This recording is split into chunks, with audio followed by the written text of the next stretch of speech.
Hello everybody, and welcome to my third Pixel Pulp's Let's Play of Bahnsen Knights.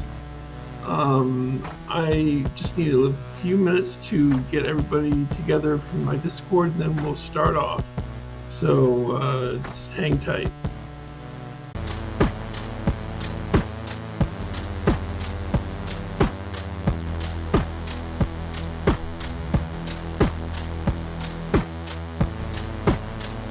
Alright.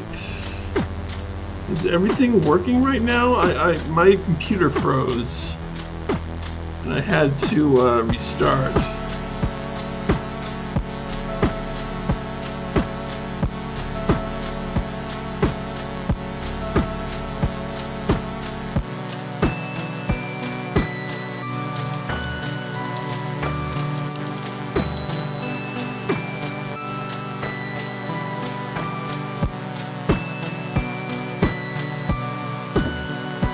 Let me check on my phone.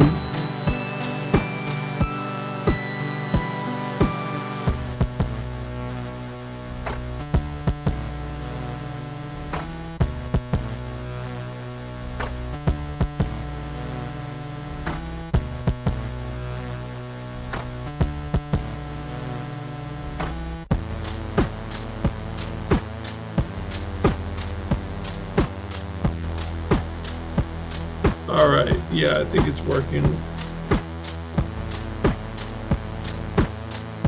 Good. Let me just join on my phone here.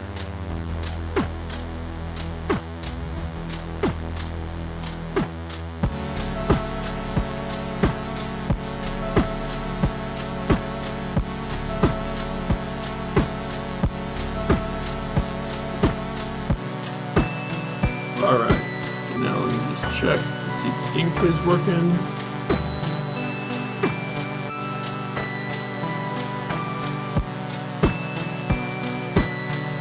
Yeah, it is. Alright, great. Well, let's begin. Well, before, let me first post the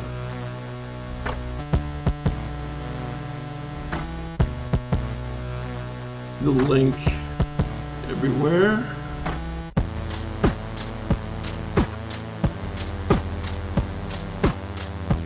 All right.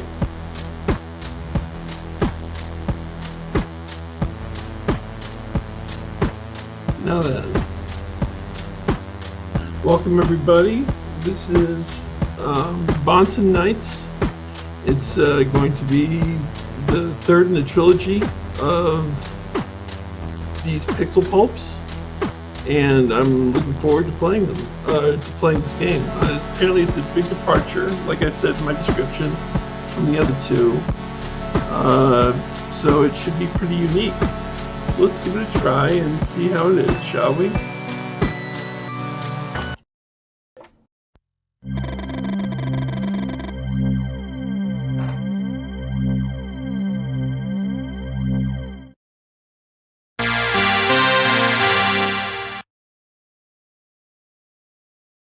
In 1 second.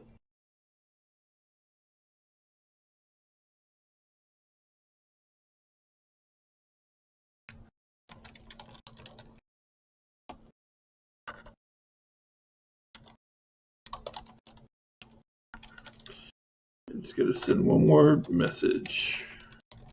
All right.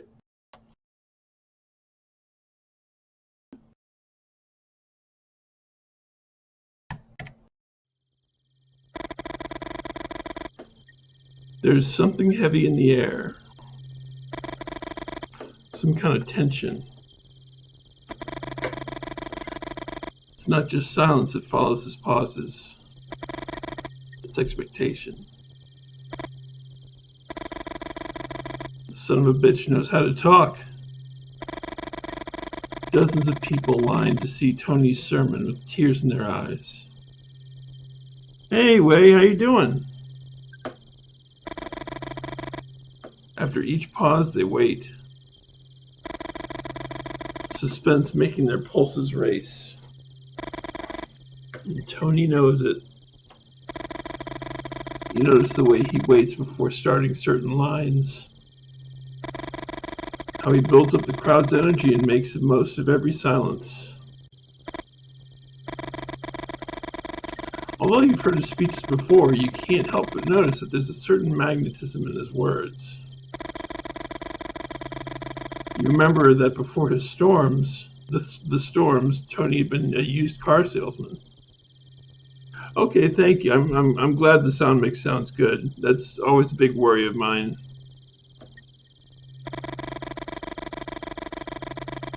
Did you know that the idea that hell is below us was etched into the Western subconscious by a 14th century poem? Yeah, Dante's Inferno, right? Tony claims that more than 500 years ago, the devil sat behind Dante Alighieri and dictated the verses of the Divine Comedy to him. You look around. Man, I love this art. This art's so great. It's got that magenta red look. You can feel the contained energy and you know it won't be much longer. I love Dante too. Where do you think the tornadoes that plague our county come from? Don't be fooled. You close your eyes and feel the hairs in your arms stand on end. Hell isn't below us. No, not beneath our feet. You crazy son of a bitch. Hell is above us all. People recognize the end of the sermon and you feel like something finally breaks. A huge amount of energy gets released. And the clamor is deafening. You wonder if this is the same crowd, if the same crowd could be heard over the passing of an F5 tornado. Trying not to draw too much attention, you walk away from the scene by strolling to the other side of the barn. So is this guy undercover or something? Aw, sweet. I love that. You light a cigarette and take a few drags. You can still hear them cheering. You grab your head. What were you thinking? You didn't infiltrate the Bahnsen Knights to analyze their leader's sermons. You need to know what happened to Kupra. You think of your partner, of the work at the agency, all the beers you shared. Cooper is the godfather of your 3-year-old daughter. The day she was born, he promised that whatever happened to you, he would be there for her. You feel an emptiness in your stomach and try to think of something else. I still can't understand why you smoked that brand, Boulder. Tony! You startled back into the present. You didn't hear him coming. I needed some air. Here. Grab the keys. Tony shakes the keychain close to your face. You don't really seem to have a choice and grab the keys. Yeah, I didn't have much of a choice there. Is there something wrong with my Sierra? Oh, classic. No, it's not that. Today's sermon was intense. I need you to drive me in my Sierra. What about mine? Does everybody have a Sierra? Should I leave it here? Yeah, don't worry. Tomorrow, a new driver joins the group. And we're going to use the barn for the baptism. A new baptism? This soon? You stare at Tony, looking for a sign. Nothing.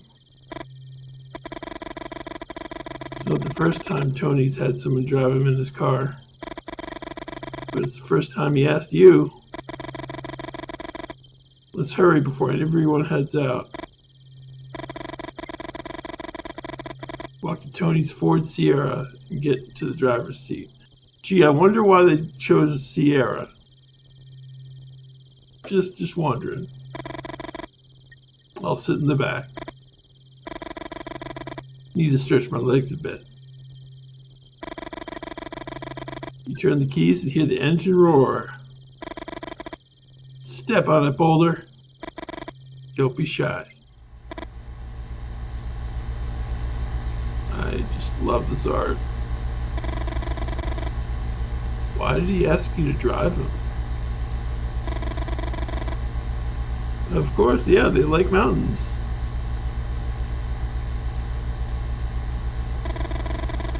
Could be because he found you near where the cars were parked and just wanted to hurry. And what was that about a new baptism? Based on what you heard, neither candidate's ready yet. Oh wow, love it.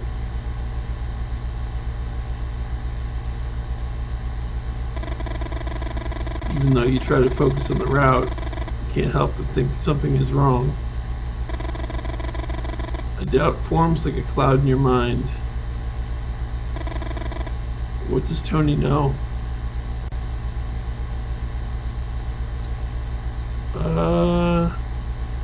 Let's look at Tony in the mirror. Tony must be lying down because you can't see him in the rearview mirror.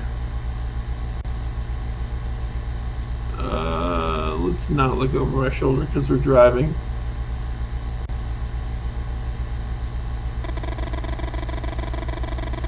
Even though you want to see what Tony's doing back there, you decide not to make any more suspicious moves.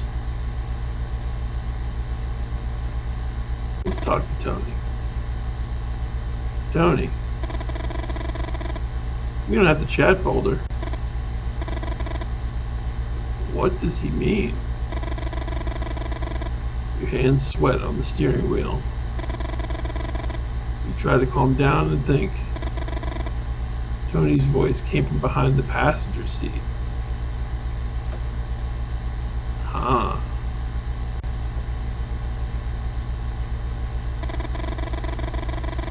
You don't know what Tony's doing back there, and he doesn't want to talk either. Music might help you think more clearly.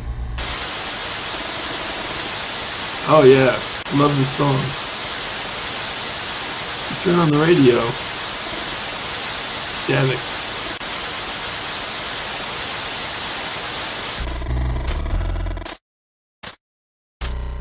You feel some movement at the back.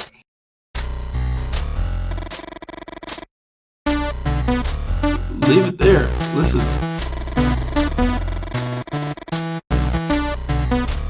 You recognize the song and a chill runs down your spine.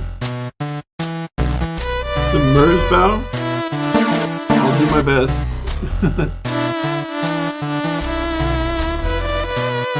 It's an old blues song about betrayal.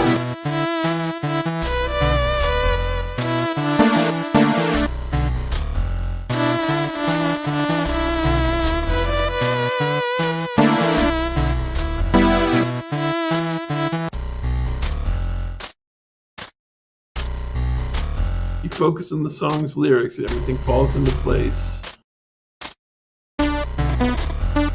Tony knows. He knows you infiltrated the Bahnsen Knights. He knows you're investigating what happened to Kupra. The son of a bitch just knows. So what will you do now? Wait until he got out of the car and shoot you in the back of the head? You have to feel tight with both hands. Tony would never kill anyone inside one of his Sierras. Think of your daughter, of Kupra. Of the promise he made you that no one would ever fulfill. Boulder, the truck!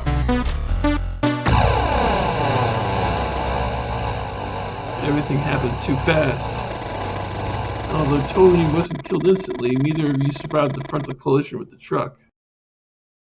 Oh, was that music choice not good?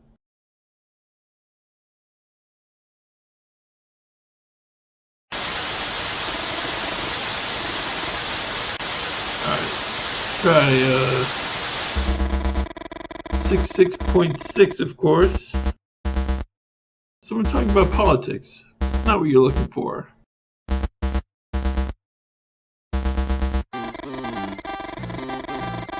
You don't want to hear the sports results either, and you keep looking. Alright.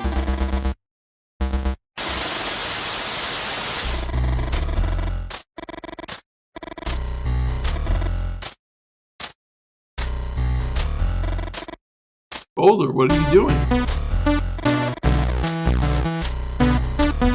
Sorry, but you know the rules of the Bahnsen Knights better than anyone. The driver chooses the music. Tony laughs and something about it calms you down. Static.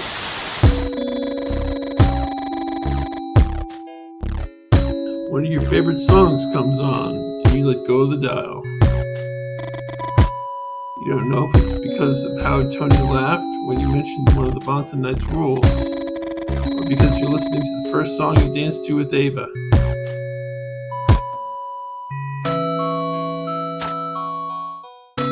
Ah, okay. I'll turn my voice up a little bit more. Thank you. Let's see here.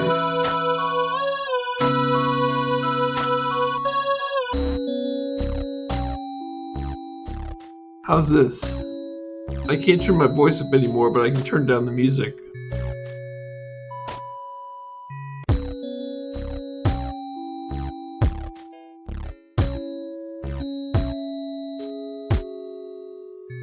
Better, but not great.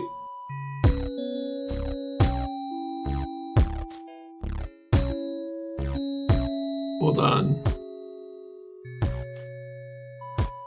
There, how's this?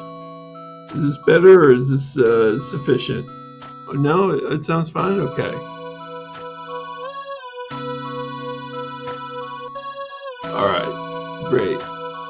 I'll keep it here then if that's okay.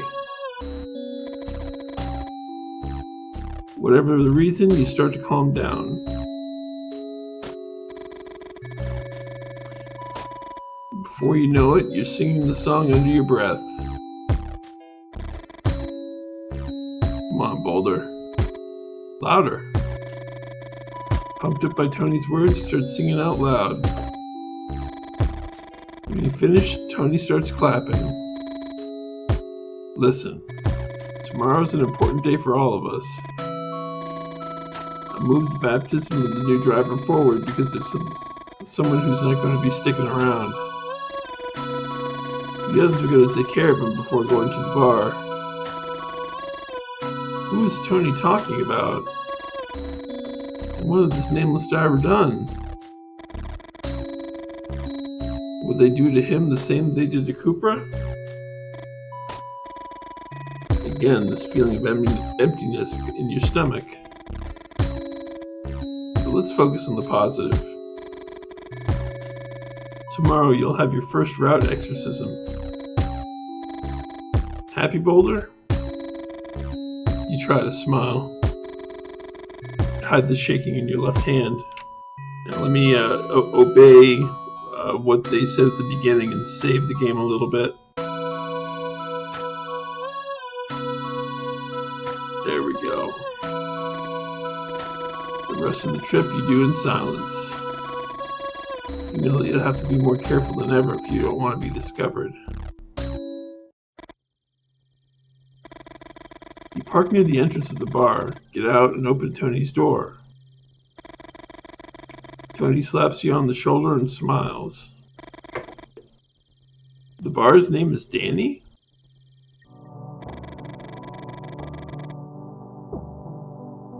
Tony nods towards the counter and winks at you. He then vanishes through the door in the back. In Danny's, the beer is free for the Bahnsen Knights. Old Danny has been one of the group's first drivers. After his tragic death, his son Kevin had taken over the bar. Kevin despised Tony and his followers. But even with the differences, he upheld the agreements with the Bahnsen Knights. Does Tony know that Kevin spit in every glass of beer before putting it in the counter?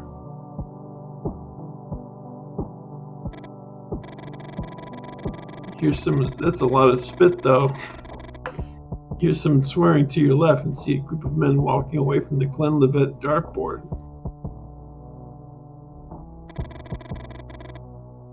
Dartboard was Kevin's idea. Each customer is allowed to throw one dart a night, but not the Bahnsen Knights. Tony had taken care of that. The Bahnsen Knights can throw as many darts as they want and try to make a Glenn's eye. Yeah, like a bullseye, but a Glenn's eye. Let's get close to the dartboard. Should we get drunk? Let's get a beer. You know he's not going to spit in your glass. Kevin was Cooper's friend. Something tells you that... Oh, was that going to be a minigame? Did I skip the minigame? Kevin knows you're nothing like the rest of the Bahnsen Knights. You finish your beer and stretch your back. You look over the door in the back. There's something Tony said and you can't get it out of your head. Starting tomorrow, they'll let you join in the Holy Cross. You and your Ford Sierra will participate in the route exorcisms at last.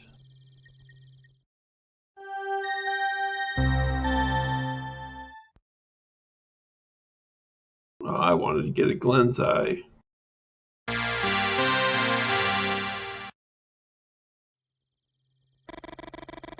You place your hand on your chest and suppress the burp before it reaches your mouth.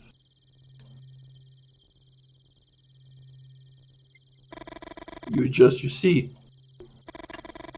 and muster the strength to embark on another day. It's been over a month since your first exorcism. You don't know how much more you can take. You still haven't discovered what happened to Cupra, nor have you found the evidence necessary to incriminate Tony. You lower the sun visor on your passenger's side. All right. You the holy cards? You gaze at the holy cards. Sometimes you wonder if the agency complicates matters unnecessarily.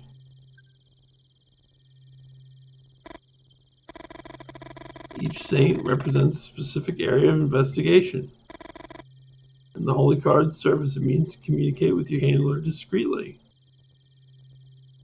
Okay. Anguish constricts your chest. Neither heartburn nor the burning sensation in your esophagus troubles you anymore. You experience a shapeless pain.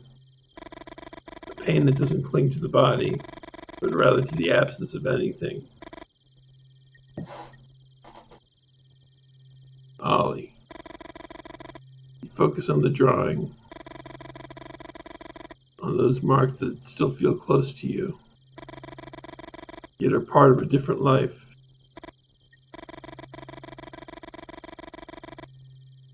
You recall Ava's laughter upon seeing how all Olivia depicted you.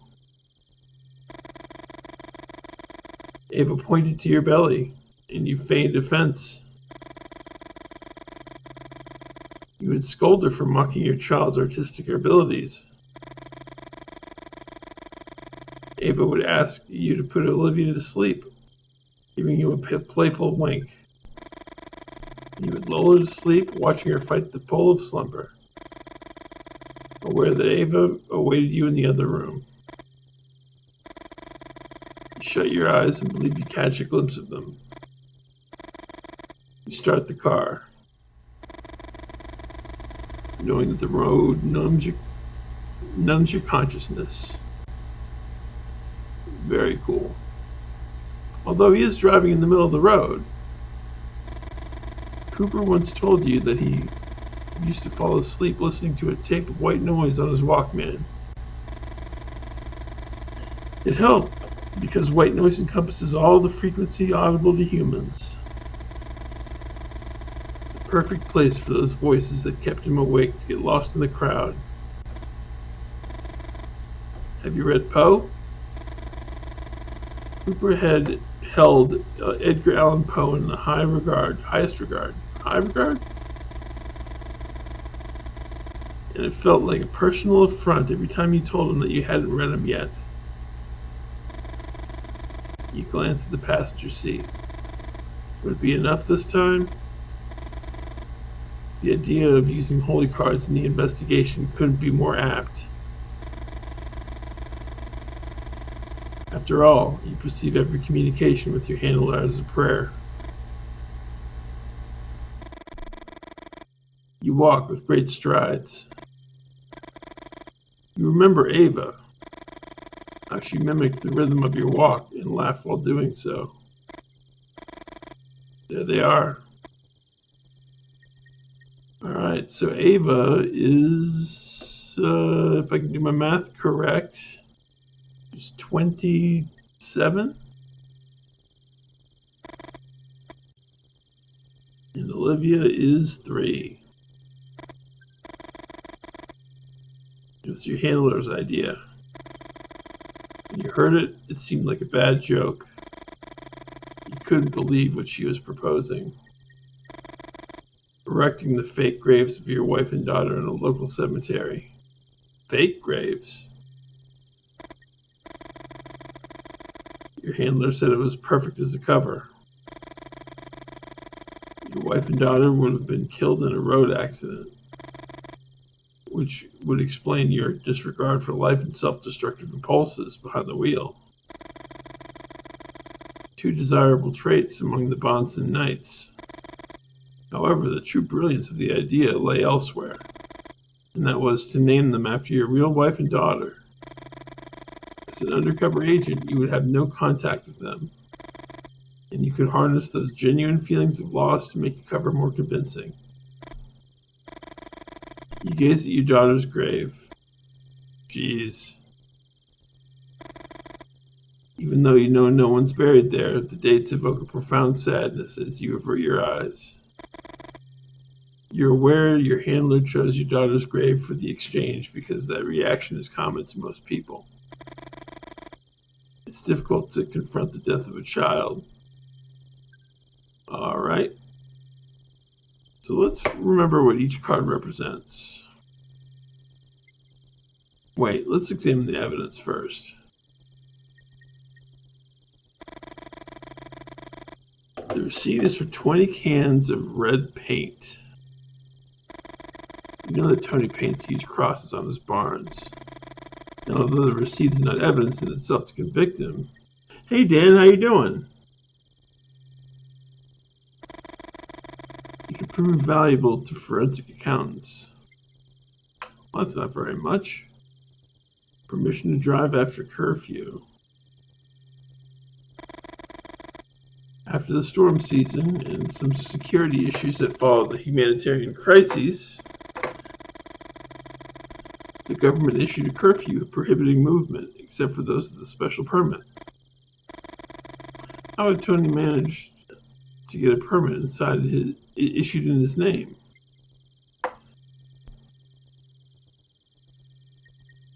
Alright, so that's the quote-unquote evidence. Let's remember what each holy card represents. Father Mario Pantaleo was a healing priest from La Matanza, Argentina. It's a famous phrase of his: I am the guitar, God is the guitar player. So they used that holy card to catalog the actions of Tony's acquaintances. Okay. And thus build a case against the entire hierarchy of Bahnsen Knights. Let's check St. Cajetan, the patron saint of administrative officers.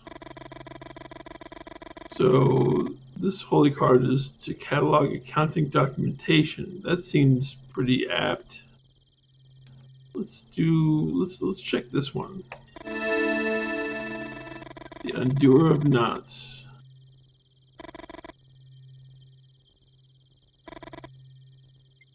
And this one's for documentation that seems to have been forged. Ah, yeah, so the curfew thing. So Cajetan and Mary Undoer of Knots. Select holy card. Select right. Assign evidence.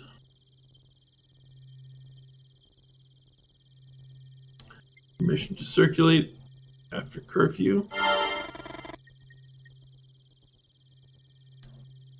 Select holy card. Sign evidence. Copy of receipt.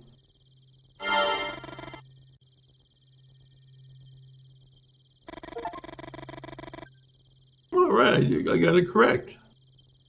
You leave the holy cards on the grave. And you retreat the way you came. And save.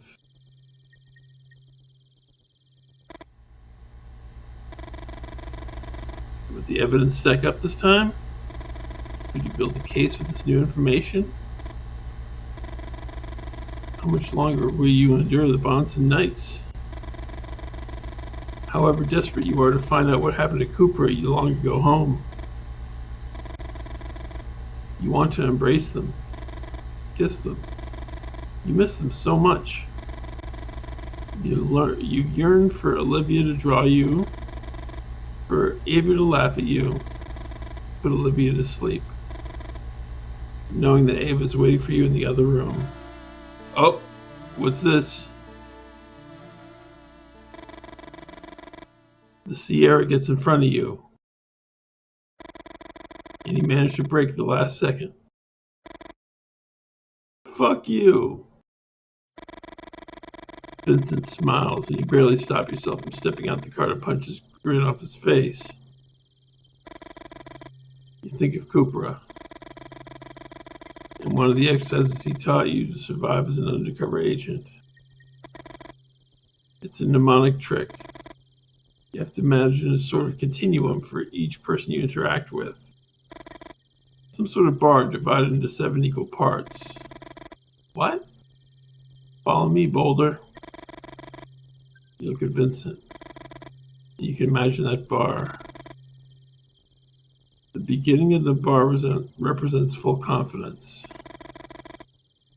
The end, total suspicion. At that point where they are going to accuse you and discover your true identity. It's that Sierra trying to kill the player again. Exactly. Those crazy Sierra deaths. You apply Cooper's trick to all of the Bahnsen Knights, apart from Tony. With Tony, you never know where you stand, bar or no bar. You hear Vincent rev the car's engine. He wants to see us. You grit your teeth hard. And you take comfort in thinking that if the evidence is good enough this time, it won't be long before you're back with your family.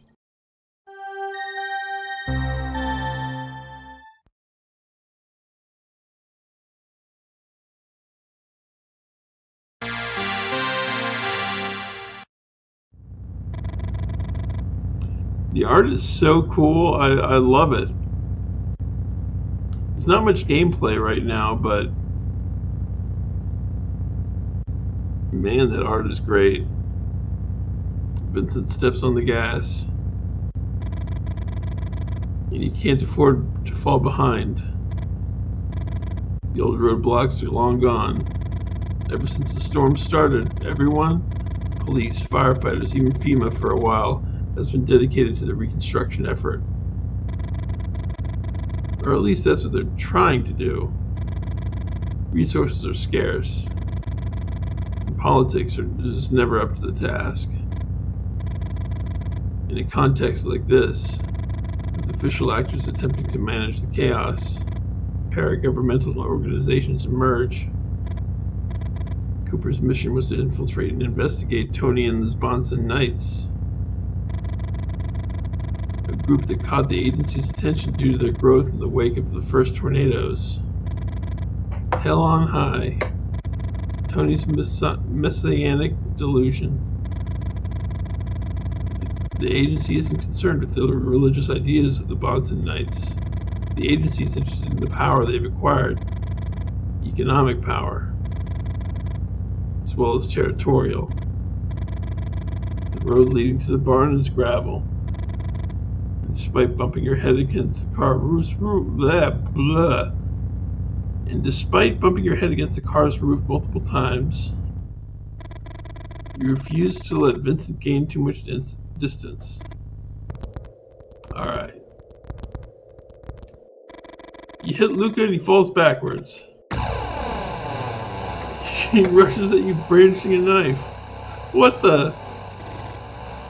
Despite the others trying to stop him, the blade hits the mark and he stabs you in the stomach. The wound is deep. You suffer before doctors takes you. I guess I was timed there. Alright. Let's save here. Oh my lord. Luca. You hit the brakes just in time. You crazy motherfucker. Your heart is pounding. You know there's no room for even a moment's distraction when dealing with the Bahnsen Knights. You step out of the car and let them park it for you. He was about to stab me earlier. You know they're going to tease you about this. But you also know you have a role to play. You're Boulder, a big, calm guy. But with a self-destructive urge gnawing at your core. You're an iceberg from which two chunks have been torn away. And the current carried them off, never to return. Your handler had recommended you use the cover story to your advantage, arguing that pity is one of the most powerful resources when it comes to diverting attention. These guys look nice. You look at the Bahnsen Knights around you and can't help but wonder. Compassion, pity, empathy? Will these three characters be able to feel something like that? Keith was the eldest among them all. And if half the stories about him were true, he would have a guaranteed place at Satan's side. Luca, who you almost ran over a few minutes ago, you're pretty sure there must be a language somewhere in which Luca and Psychopath are etymologically linked. And Vincent, the sadist who never heard of the Marquis de Sade. Yeah. Self-taught, a natural-born sadist. And therefore much more dangerous. Sorry, I was distracted for a second. Don't worry, Boulder. Whoa. At least you didn't kill me. Although Ava and Olivia's deaths are part of your act, a fiction, you can't help but feel a rage that threatens to consume you. Oh. I guess they're supposed to have died in a crash from him or something? You glance at Vincent, who shakes his head back and forth. Vincent's not a nice dude. Or, the guy who said that, what's his name? Luca. You start to say something and Keith clears his throat. Stop fucking around, you two. You know why we're here. Tony wants to exercise a new road. So I recommend you bury your demons deep, Boulder. And pay more attention next time. You look at Luca, and Luca smiles.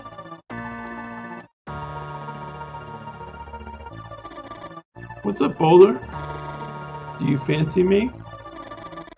On the contrary, you want to cover his face with bruises.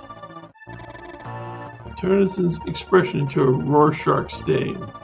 And not worry about what you may or may not see in it. Hey. Vincent points towards the door of the barn. The three of them suddenly become serious. Speaking of Rome, Tony and Monique, the librarian. Monique is Tony's trusted lieutenant, a woman of few words, and who you doubt knows how to smile. Listen to me. By now I reckon we all know the signs. Why are his knuckles covered in blood?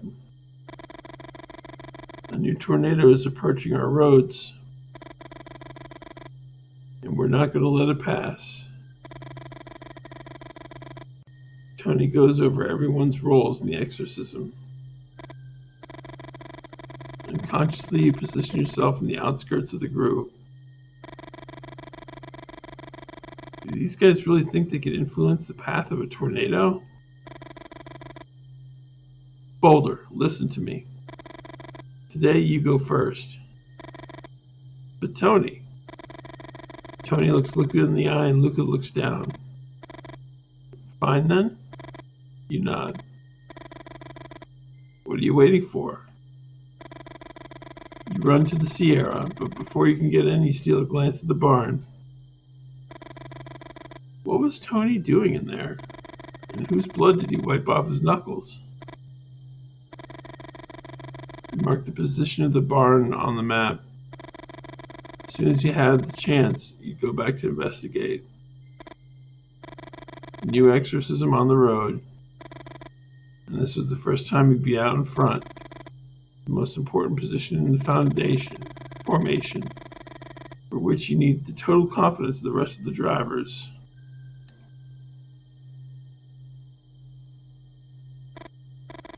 You always found it hard to read, Tony. Assign you to the top of the cross? Why give you that role? You gazed at the sun visor on the passenger seat. No, this isn't the time to seek solace in the drawings. Nor to think about how much more time until the extraction. Start the car and rev the engine, hoping that the roaring noise will drown out even your own thoughts. Let's exercise this road. Alright, what is this? Let's see.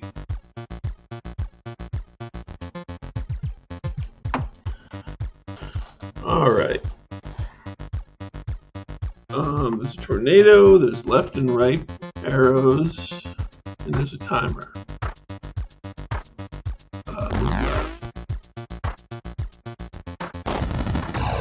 Oops.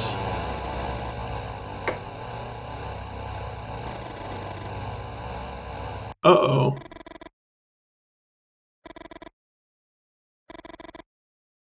Well, let's try again. It sort of looks like Spy Hunter with the tornado.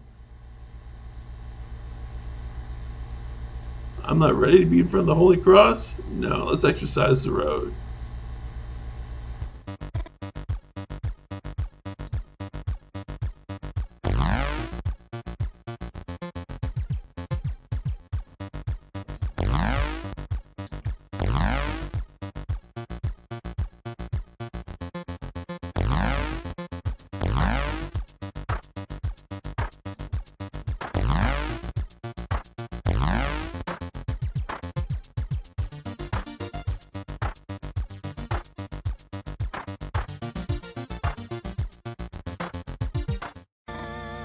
Yeah, we did it.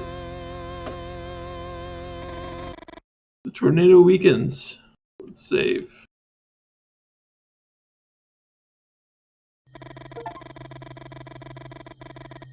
Your heart races, flooded with an excitement you can't explain. You roll down the window. Only the horns of the Bahnsen Knights can be heard on the road.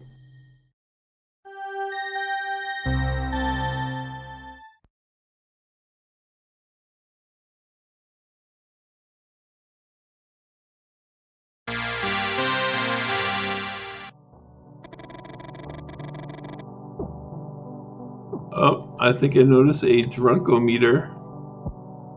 Yep, there's a beer counter. It's not the first time it's happened to you. As soon as you walk into Danny's bar, you feel like you're floating.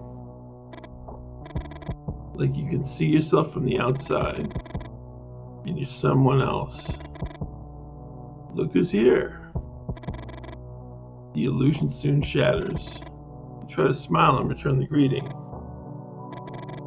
You're Boulder, an undercover agent investigating a religious cult led by Tony, looking for answers about the disappearance of Kupra, your dear friend and godfather to your daughter. You miss little Olivia so much. Your eyes itch, and it's not because of the smoke in the bar. You take a breath. What are you going to do now? Let's go to the left of the bar.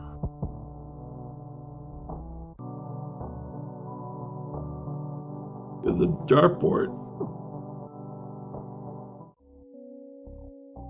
Aim the dart. Oh, that was close.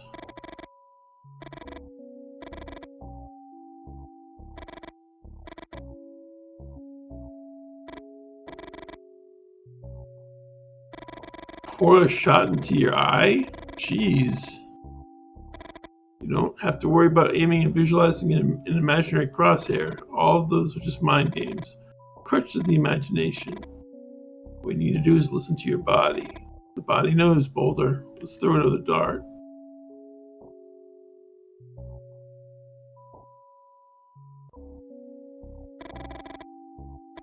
Clear your mind. Listen to your body.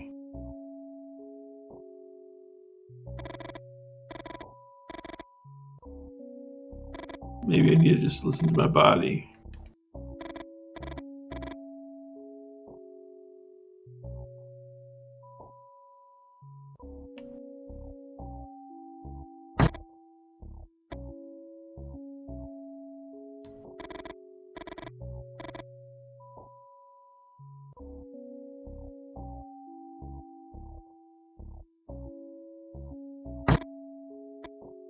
Come on.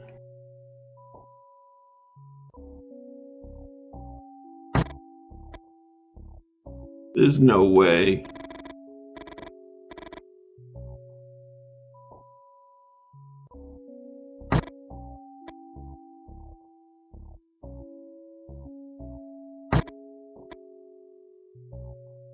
Alright.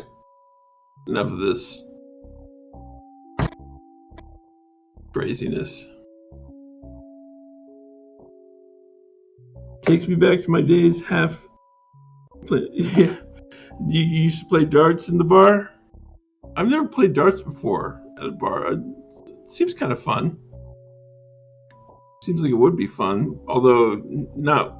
I wouldn't want to pour Glenlivet down my eye. Let's go to the dartboard, play darts. Come on, clear my mind. Listen to the body.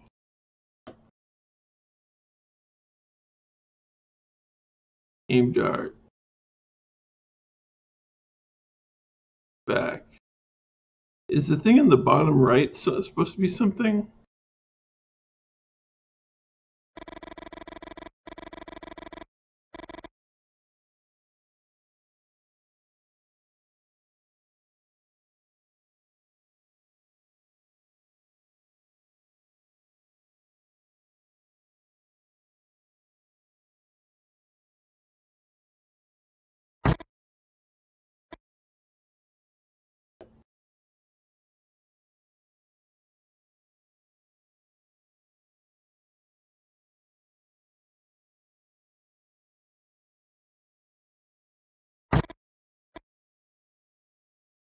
There's just no way.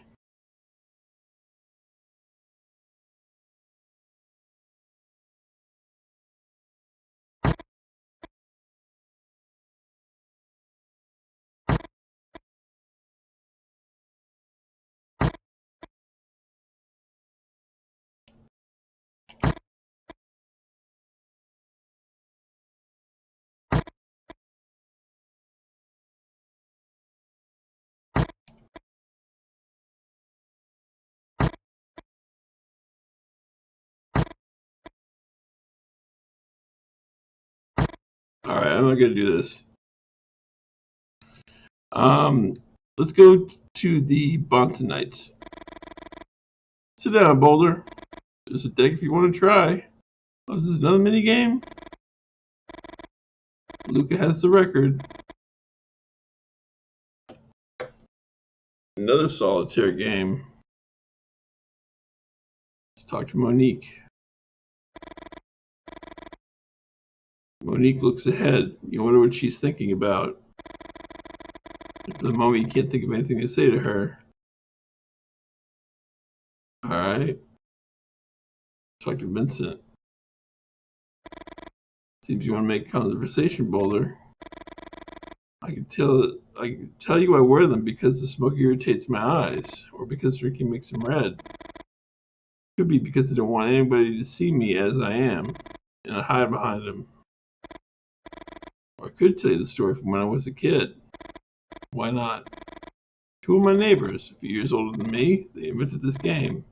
It involved grabbing my neck and lowering my head until I almost touched a freshly made piece of dog turd, and seeing who could hold me the closest without my face touching it or me getting away. At first I resisted. I tried with all my strength to get out of it. Then I got used to seeing pieces of shit right up close. You know how many times I had conjunctivitis and missed school? What do you say, Boulder? Could this have something to do with what happened to me when I was a kid? The truth is much simpler, you know?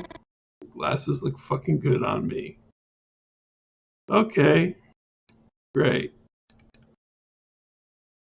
Let's talk to Keith. You wait a second for the others to shut up. You ask Keith if he believes in route exorcisms. Keith looks at you for a while without answering. I owe Tony a lot. I was locked up for a long time, Boulder. You know how hard it is to ask yourself questions knowing how much you hate not having the answers? When I was younger, I got a stupid idea in my head. Could I break someone's eardrum with a gas pump's nozzle? Once a question settles in my head, Keith takes a deep breath. It's as if a stranger came into your house, sat down on your favorite couch, and started watching TV, drinking your beer, and eating your snacks. Questions in my head are that son of a bitch Boulder. And the only way I have to kick him out is to answer them. Keith scratches his face. It can be done, Boulder. Puncturing someone's eardrum with a gas pump's nozzle is a lot easier than you'd think. What?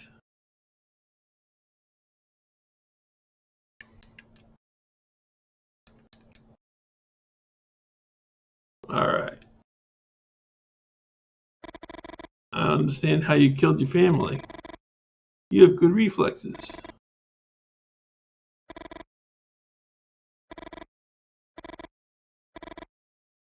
Yeah, okay. So you think about punching him out. What are you going to do? Talk to the exorcism. You know that Luca didn't like Tony choosing you to be in front of the cross. I'm not going to deny you that you've got balls, Boulder. Sometimes it takes more than balls to... It takes more to... No, sometimes it's not enough to have balls and... Fuck me. Luca takes a deep breath and takes a good gulp of beer. I don't have any beer. You wonder how Luca can screw up the punchline on something as basic as... Sometimes it takes more than balls to... And at the same time joke so effortlessly about a tragedy like the supposed death of your family. Even demonstrating a good sense of timing. All right. Back. Oh, wait. Emergency exit. Do I go outside? No. Let's go to the bar. So Kevin's around. Ask if everything's all right. Ever feel out of place, Boulder? The question takes you by surprise. You read all of Cooper's reports. Oh, you read all of Cooper's reports. And you know that Kevin had become something like a friend to him. What exactly had it said? Kevin, current owner of Danny's Bar, is one of the most interesting characters I've met connected to the Bahnsen Knights. You'd like to tell him that you're friends with Cooper and ask him if he knows what happened to him. But things aren't that simple. Sometimes there's just no choice. I was always good with numbers, you know? That's why Dad never let me go. The old man even asked me to do his taxes. Did you ever read Martin Gardner's columns in the Scientific American? You look at Kevin carefully. While you don't know exactly what he's talking about, you now understand Cooper's interest.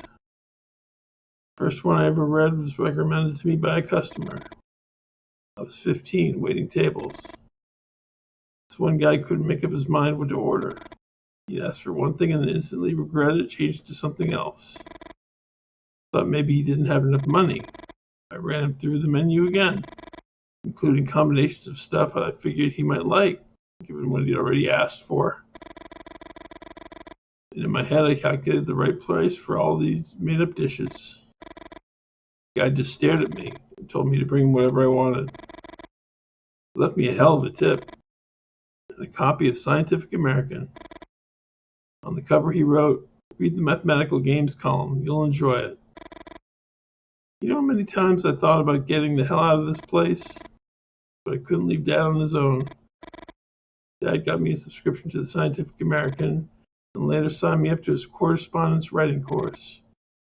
Getting the mail every month is what kept me sane, Boulder. Let's ask about that writing course. The guy who taught the course signed his name with only 3 letters. LCB. Oh, is that the name of this of the developer company too? Oh, the bar went down. I used to fantasize what the letter stood for. It was Carol Bateman, Lisa Coleman Burke, but I never found out. They'd send me these booklets with theories and exercises. Circle of characters, LCB called its creations. I started to put what I learned into practice. I even sent some stories off to some address in one of the booklets. Took the chance to ask about the meaning of the signature. Never heard back. Character circles. Oh, now it's 1. You know how many non-collinear points are needed to define a circle? I would say infinite.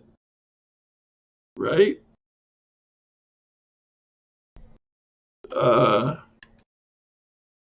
No, not 2. 3? Yeah. It takes 3 non-collinear points to define a circle. Imagine 3 points on a piece of paper. When you connect the dots, it makes a triangle. If you draw a circle that fits around this triangle, you'll see there's only one that fits it perfectly. Yeah. All right. Math. Yep. 3 points.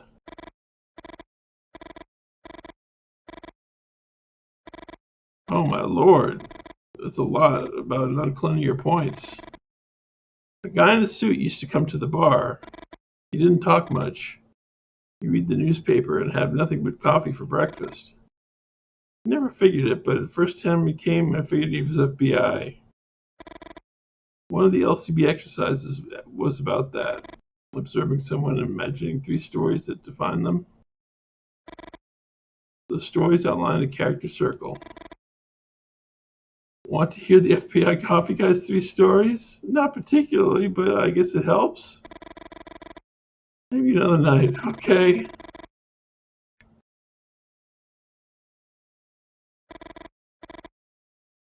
Order a beer.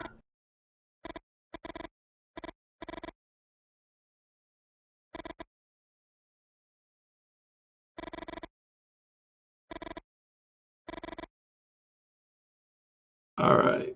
Let's order another beer.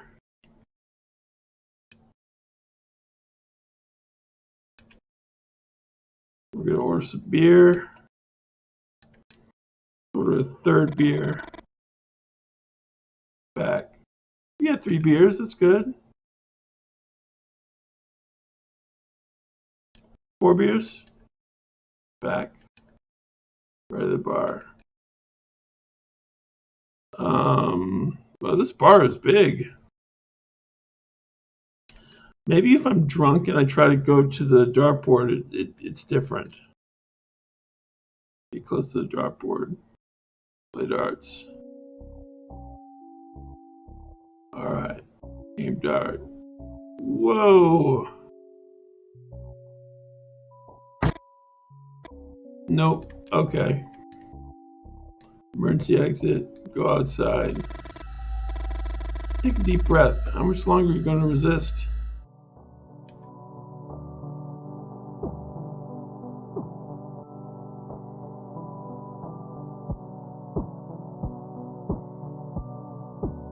Yeah, I thought a few drinks might calm me down, but yeah, it doesn't seem to help our friend here. Let's go to jukebox. Let's look at the pictures. Oh wow, there's so much stuff to select.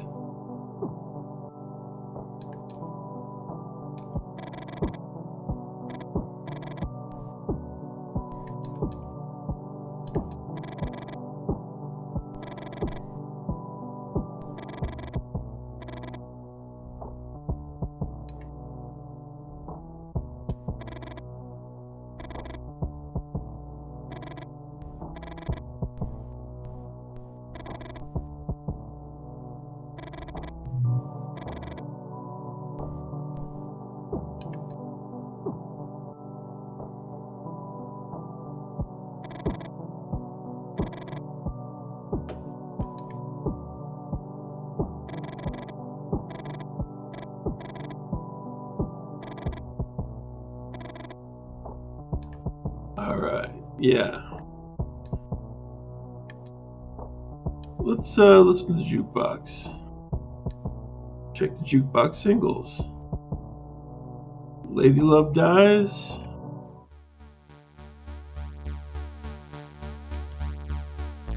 Golden Butterfly.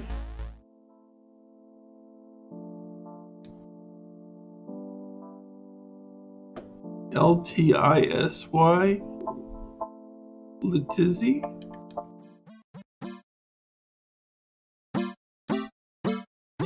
Frank and Drake. Hungry Ghosts.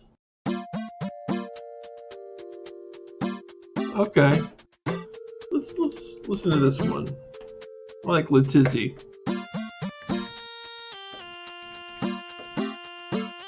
It's chill. Alright, so tables in the back. There's a man you've never seen before sitting at one of the tables. He looks like a pig from the shadow. His face is covered and you wonder if he's hiding from someone. Oh, his face is covered. Gotcha. But isn't it true that we all hide from someone else? Oh, we're getting philosophical. You start to say something, the man looks you in the eye. You decide not to bother him. Maybe now we can talk about this man in the back. There are 2 goons checking that no one enters the office. Alright.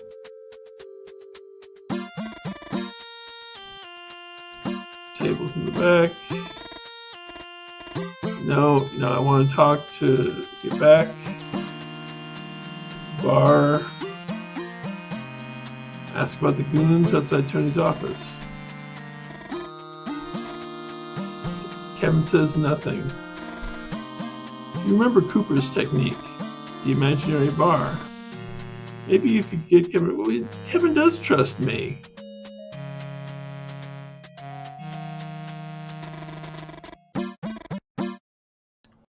Give me a break. Kevin trusts me.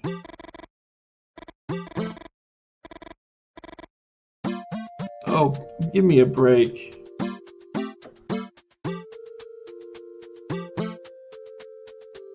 Alright, we're gonna sit with the Bahnsen Knights.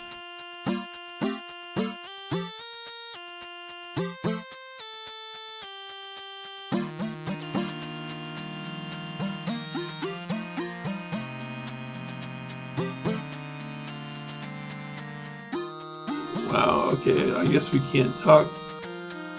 Where's the exit?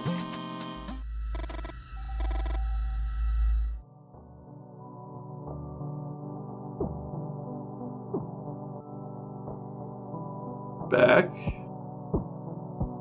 Exit. Leaving already, Boulder? Why don't you come here and chat? Make a hand gesture and walk toward the door. Exorcisms on the road. Messianic delusions. Sadists at the wheel. And the constant threat of being killed. How much more of this can you take?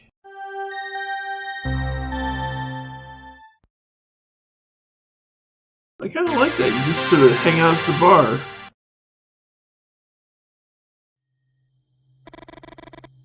Your waist hurts.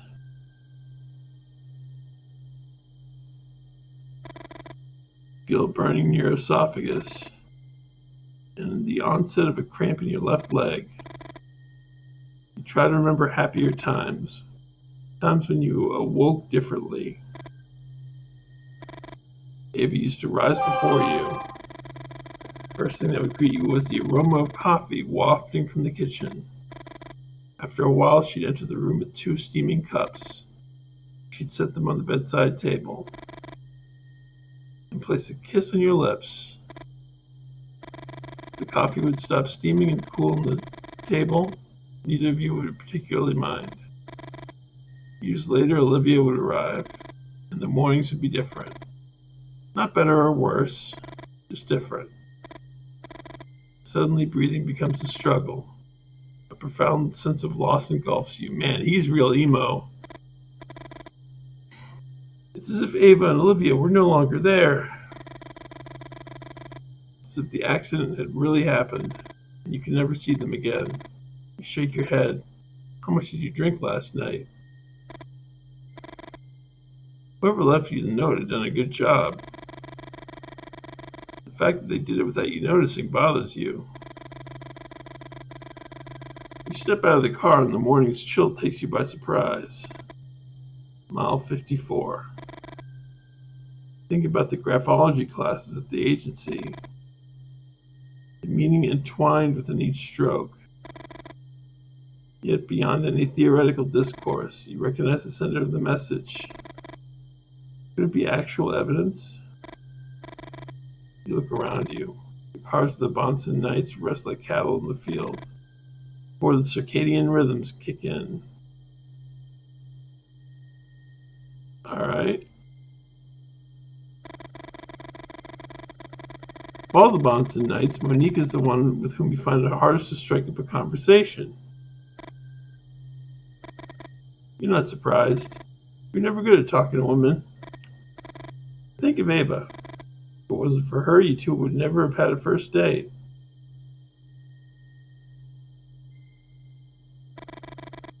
Vincent sleeps.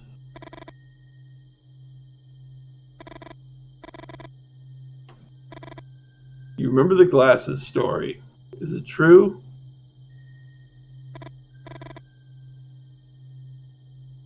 Yeah. And then there's Luca's Sierra. You can't stand Luca.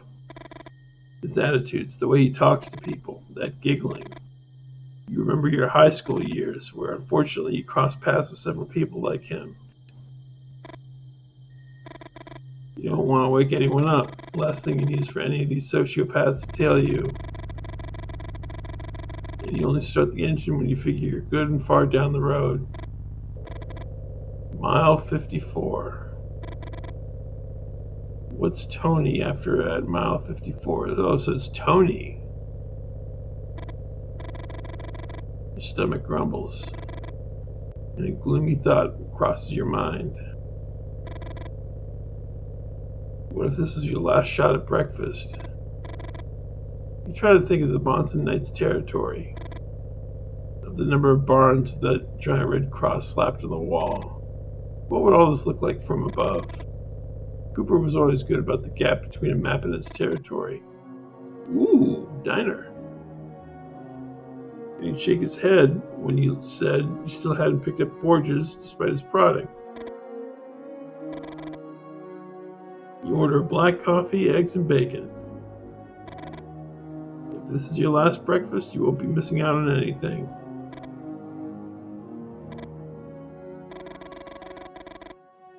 All of a sudden, appetite's gone.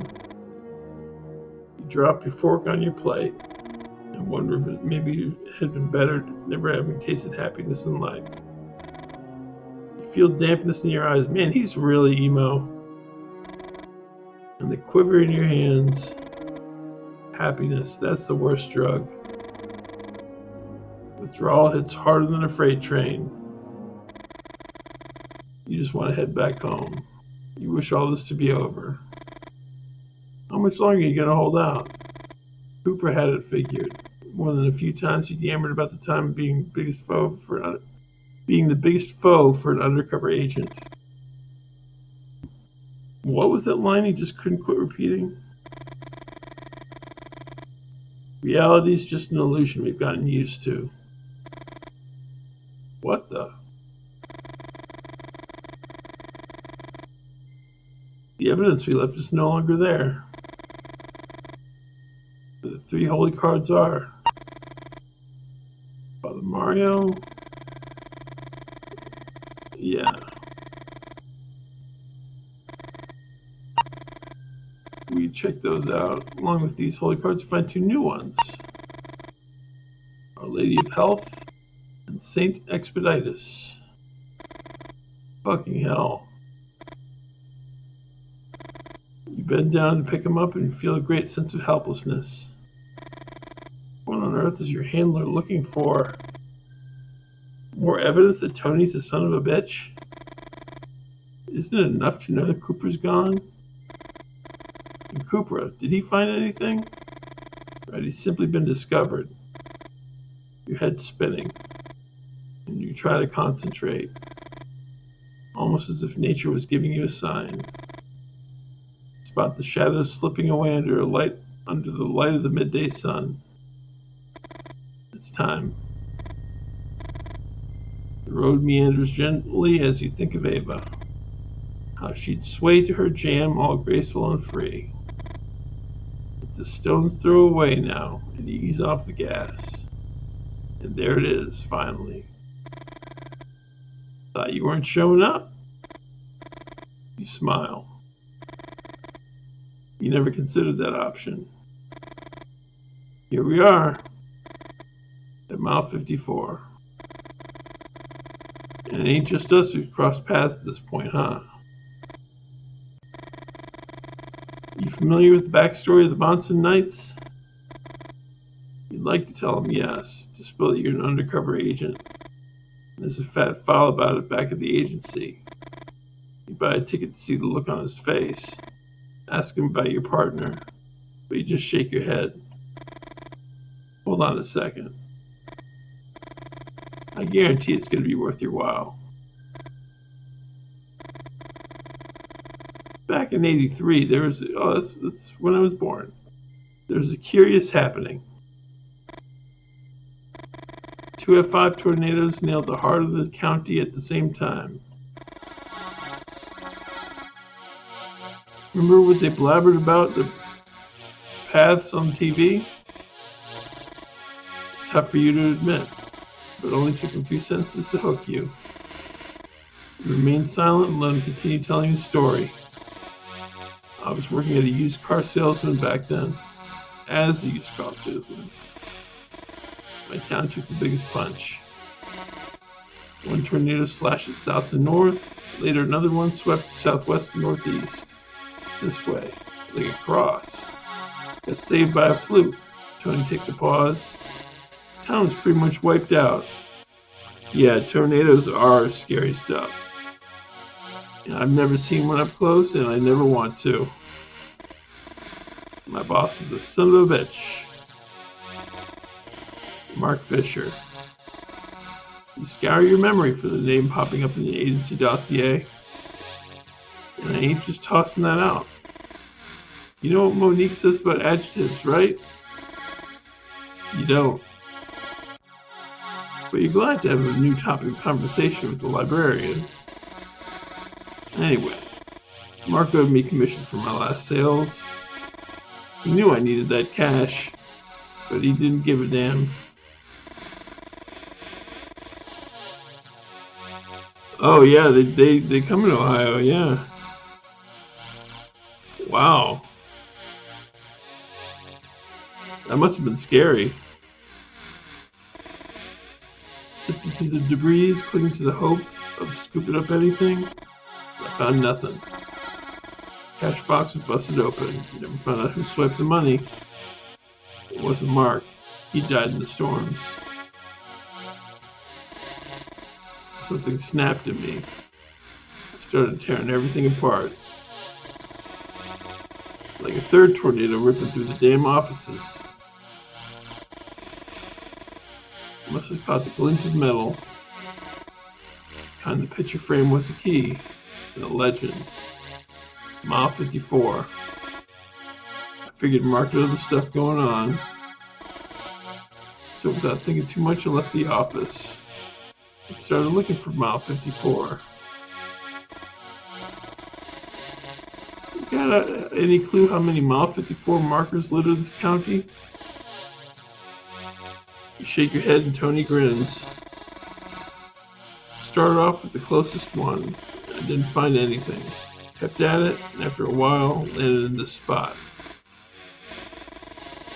The barn was padlocked, but I got the key. Couldn't believe my eyes. Felt like I stepped into heaven's gate. Sierras stretching as far as you could see. Wow, Sierras everywhere, man. I love Sierra. My boss had them imported from Europe. And for some reason, he couldn't sell them just yet. You know what a cross is, Boulder? A cross is an intersection, a meeting point. 2 tornadoes, and a guy in a batch of imported cars. Tony takes a pause. The stare's intense. It's hard for you to bear it. But also 2 friends. Or a pair of foes. Each of us carries more than one cross. The key's knowing which one to flaunt to others. Silence gets heavy. You don't dare to break it. Shall we go back, Boulder? You nod. Tony's words rattle in your head.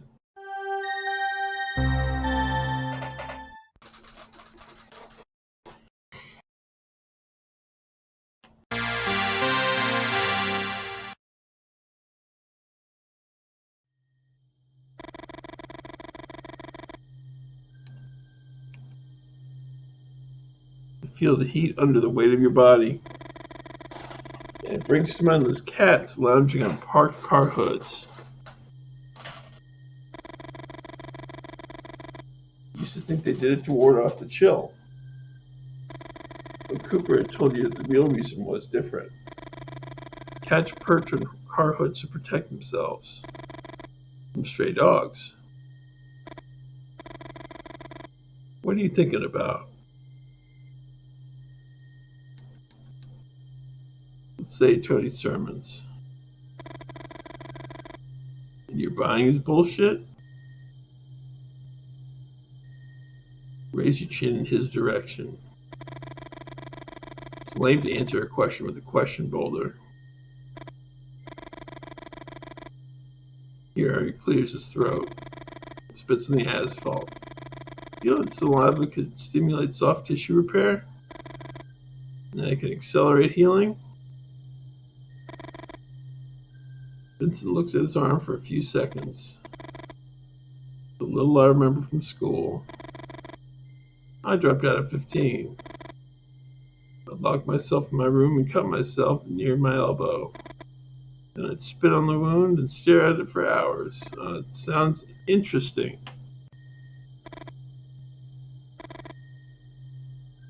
The prick told his stepfather what I was doing. I could still feel the pounding I took, things he hurled at me. Years later, I tracked him down and took a butcher knife to him. As he bled out on the floor, I started spitting. I spit, and spit. My spit was all over the place. Except for the hole I put in that piece of shit. Boulder. Cross the truck's path and make it stop. I'll handle the rest.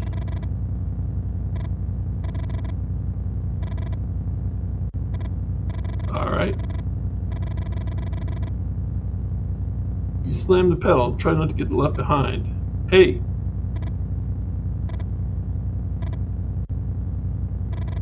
You look to the side. And you spot Vincent clutching something in his right hand.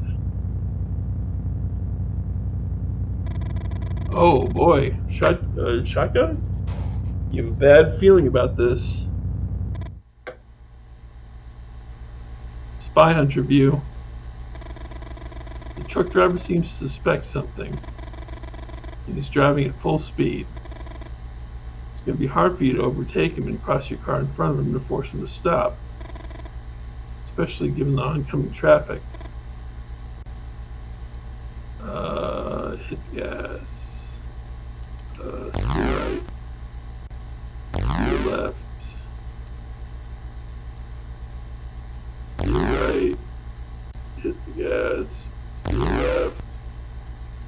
Steer right. Get in front of the truck and slam on the brakes. Whew! Truck brakes too. You owe the agency a lot. Without that transfer, you'd never have crossed the paths with Ava. Well, still, we unload, huh?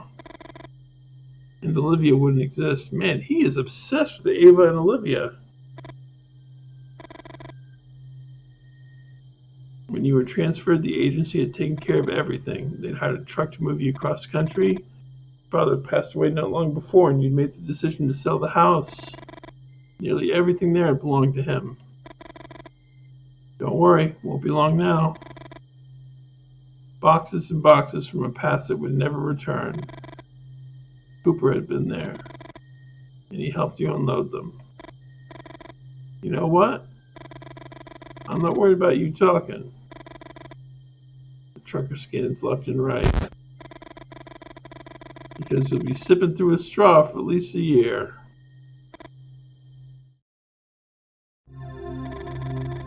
Cooper used to say that silence is more important than words. And the person who listens is more significant than the one who talks. And that words mean nothing without someone to hear them. Jesus multiplied the loaves and turned water into wine. Water into wine. Can you imagine? Why settle for a wine? That's watery. There's laughter and some applause. I promised you a better miracle, didn't I? And I multiplied very good wines. But I'm no Jesus, no. I hold those who stand by me in high regard. Too many emotions for you to step onto the stage. Boulder was one of the folks who helped me to get this wine for today. Look around. Where's Vincent? Come here, Boulder. and hand out the bottles to the crowd. The atmosphere is booming, and you smile, thinking of Ava. Ava said you don't go out together enough, so she'd arrange a wine tasting in a new restaurant nearby. The idea didn't exactly tickle your fancy, but Olivia would be staying over at Ava's mom's. You could drink as much wine as you wanted. Although that night had started with a lot of nonsense. Noses nestled in broad glasses, swirling motions to scrutinize the liquid's body, and elaborate descriptions for simplest concepts like red or robust. The mess at the end had not been much different than tonight with the Bahnsen Knights. Listen up. That won't be the only miracle today. You catch some of Tony's talk. You're tired of his stories. The thumbing of ride symbolizes a modern-day Lazarus from the Bible.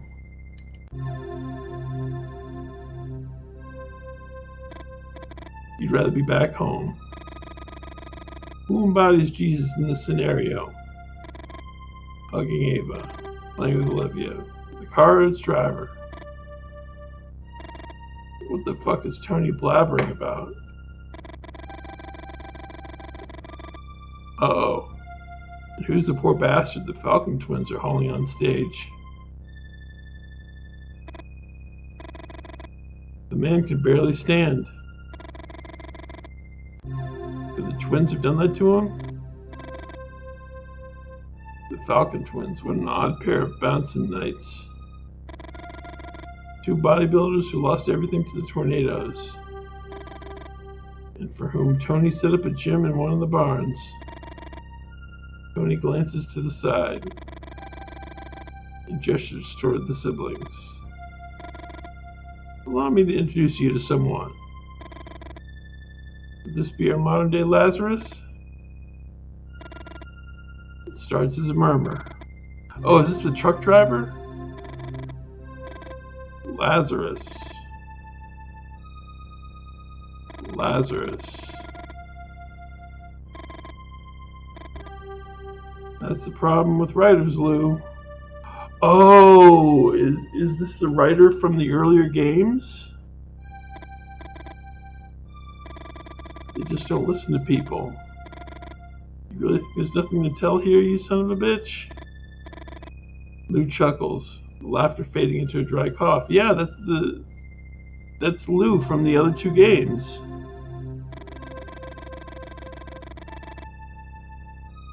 Step over to Lou and offer your shoulder for him to lean on. What are you doing, Boulder? You raise your eyebrows, and Tony appears to hesitate for a moment, but eventually he nods. Monique, need everything ready for tomorrow's Stations of the Cross. Vincent, take Lou to the barn. With a glance in your direction, Vincent looks surprised and starts to complain. Right now. You managed to get Lou in the back seat. It would have been easier with Vincent's help. But when you asked him, he just bared his teeth at you and sat behind the wheel of his Sierra. Lou seemed to have fallen asleep. Could this guy be the key to finally putting an end to it all? You feel the car slowing down, and instinctively you clench your fist. Don't get your hopes up, Boulder. Neither one of you is important enough to be executed in the middle of nowhere. It's the wine. Can't take it anymore. You don't have much time. Shake Lou until he wakes up.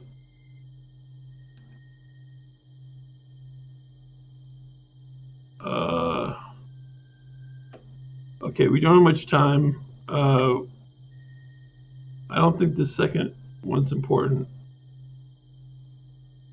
That's who he is. Lou Hill, paranormal investigator. Having a hard time concentrating when you squeeze his shoulder, and writer. Alright. Ask why they got him trapped. Whoa! The bar's up. Oh no. Whoa!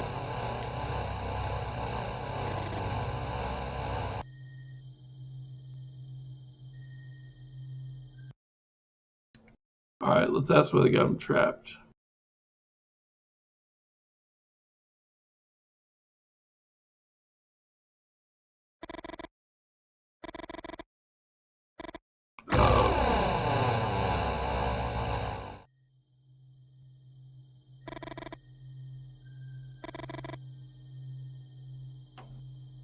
Did you miss me?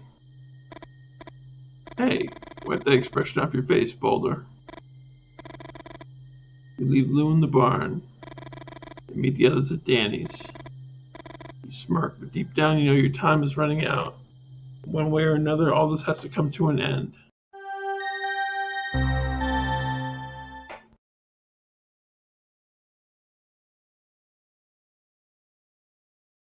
Yeah, somehow this has to do with Roberta Williams.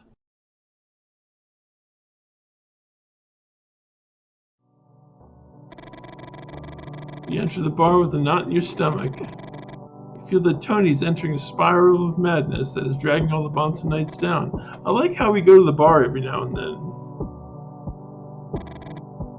You're not a Bahnsen Knight.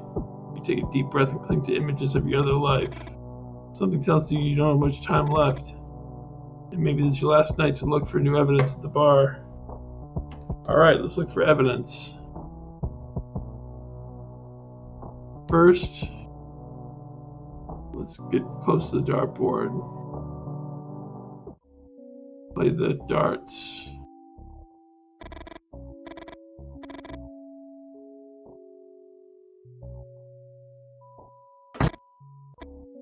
How's anyone supposed to do that?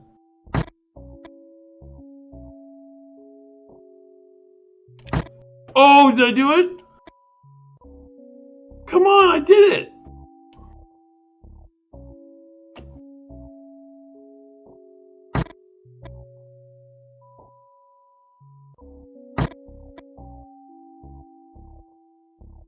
It is cozy, right?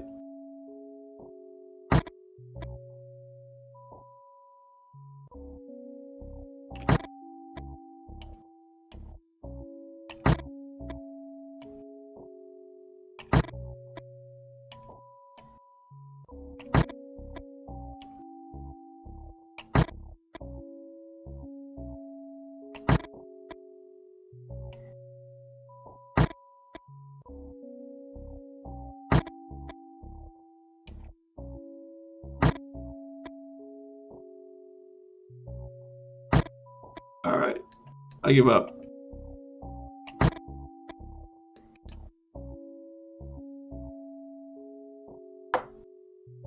Yeah, it might be for the outer bullseye.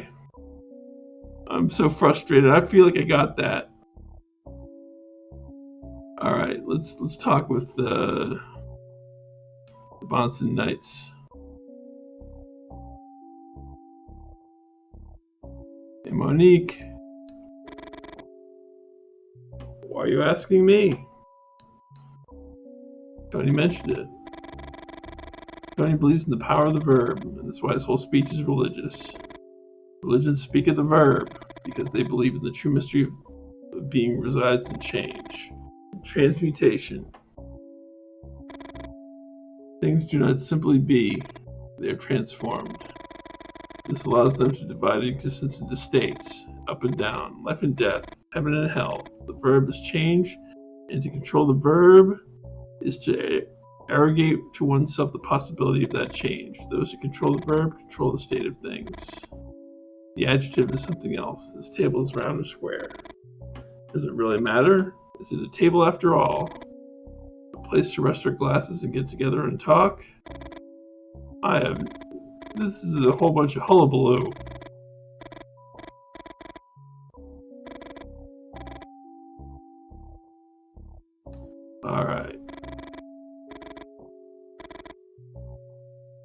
Alright, so we can't say anything else to her. Talk to Vincent. Nothing.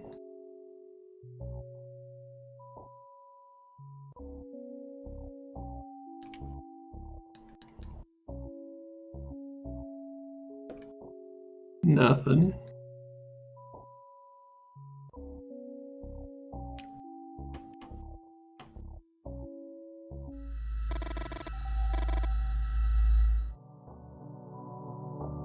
Let's see. Back. Let's go to the bar. Come on, Kevin.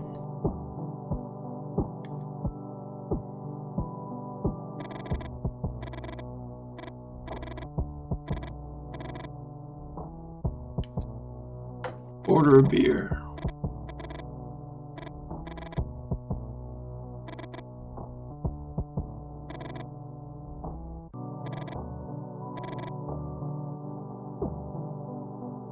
Alright. Listen to Kevin's stories.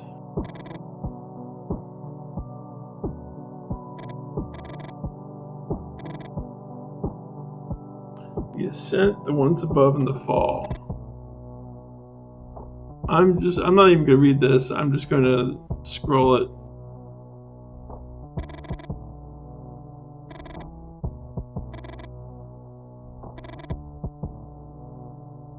I'll read everything else, but I think this stuff is oh, I got rid of the bar.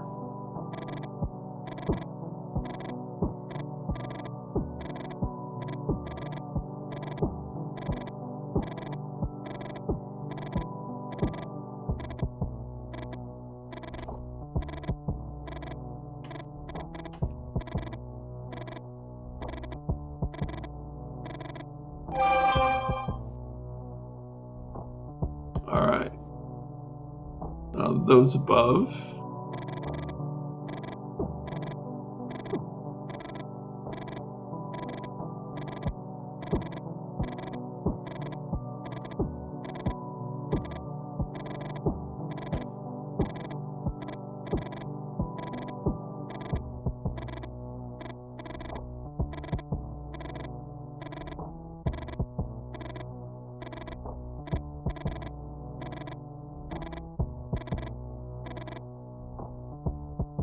And now the fall.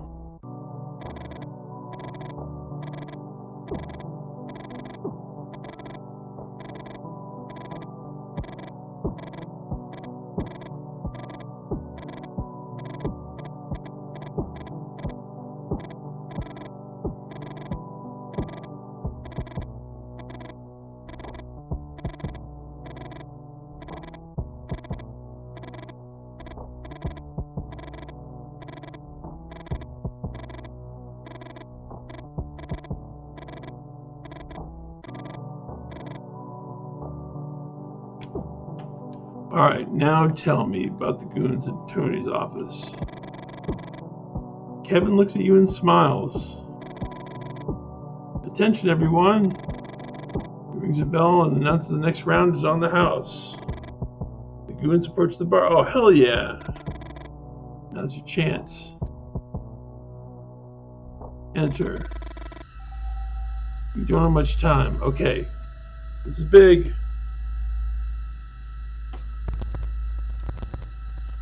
Desk.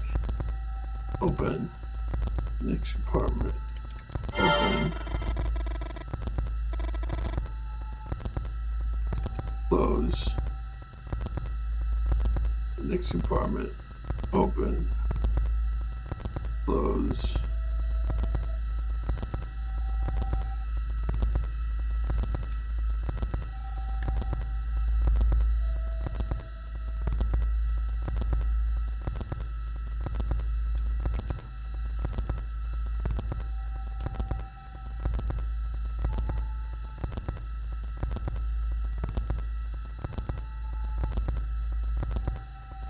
All right.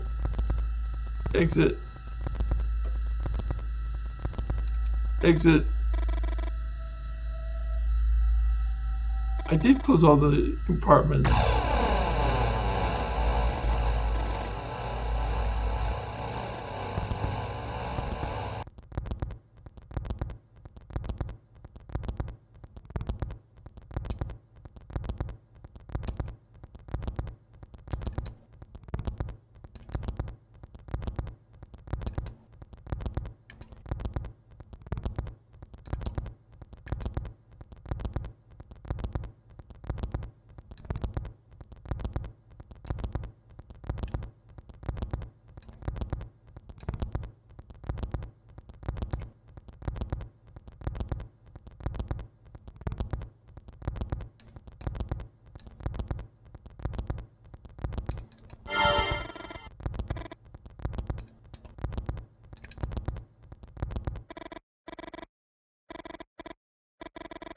Oh.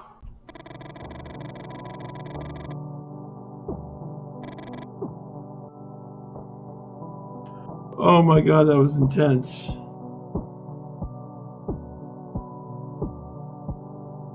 Alright. Back. Exit. You're tired, sick being something you're not.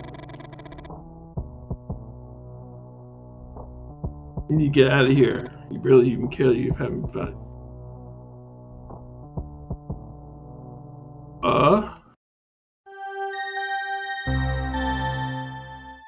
I found evidence.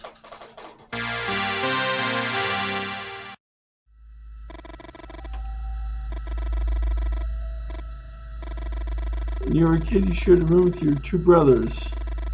They were older than you. Both of them liked to sleep in. They wouldn't let you open the curtains too early. You developed a system. You would lift a curtain a little improperly using Gumby, the toy your uncle had given to all three of you, but your oldest brother had taken. Gumby could bend, so it was ideal for your adjusting the angle at which sunlight came through the window and illuminating the small area of the floor in your room. Lying in that pool of light without making any noise, you'd read or do your schoolwork. I still remember that feeling. The warmth of your arms and face, pages of the books reflecting golden light. Everything seemed easier in that spot. One day, Gumby fell, and as it fell, it hit another toy, setting up a chain reaction that woke up your brothers. Turns out arms don't bend like Gumby's. Fucking Gumby. Fucking brothers. You think of Lou. Lou had mentioned the Stations of the Cross at Via Crucis. And you know that things are happening too fast and that you don't have much time left. You scan your surroundings. The Bahnsen Knights are asleep in their cars, and today you couldn't give a shit whether Gumby falls or not. You could attempt to pop open the trunks, see if any of the Bahnsen Knights are hiding something that might implicate Tony. You could revisit the cemetery and try once more, even though you're well aware it's unlikely to yield results. Or you could simply return to bed. Your brothers were fond of sleeping, but things didn't turn out bad for them. Perhaps you should have taken a leaf out of their book, and the fictional boulder would never have existed. Okay, we're going to lockpick the trunks. Monique.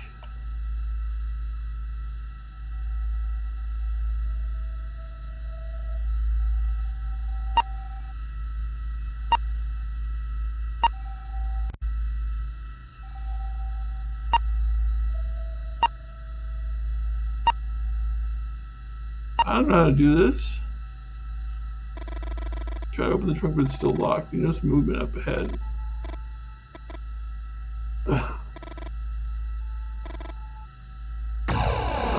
Great.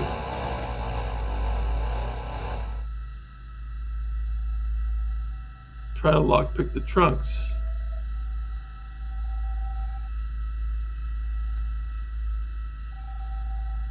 Back. Try to lockpick the trunks. Monique Sierra. Move right lockpick. How am I supposed to know how to do this?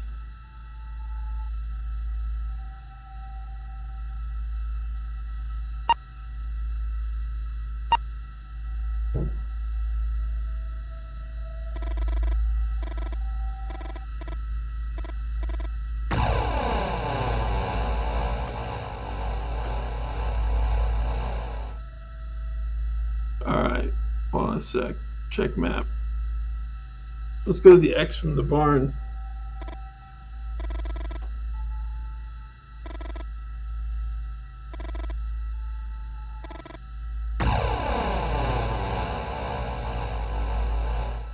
Alright, can't do that. Let's go to the graveyard.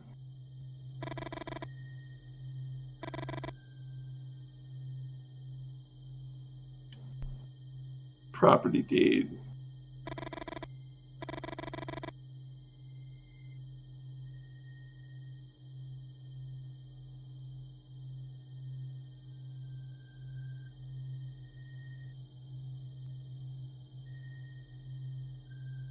Uh,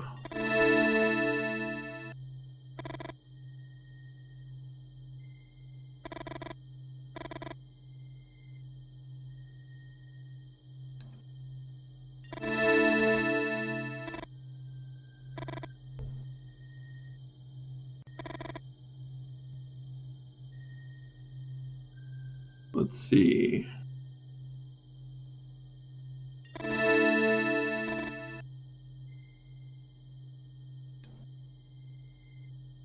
I think this is St. Katajan.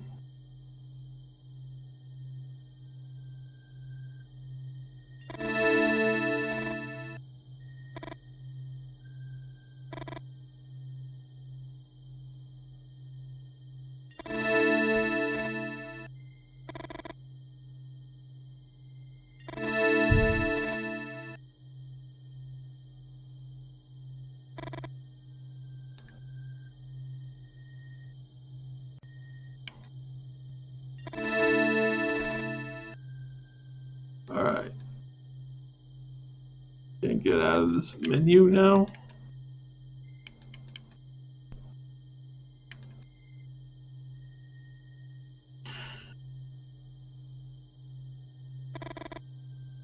Title deed. One of Tony's barns.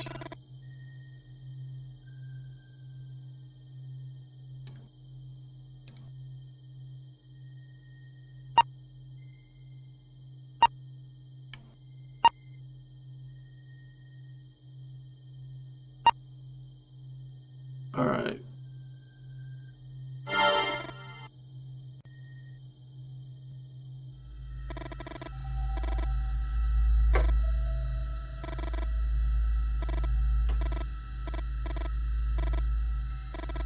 What about Cooper? Could you, given what you know about your friend, no doubt, you don't know where to look anymore.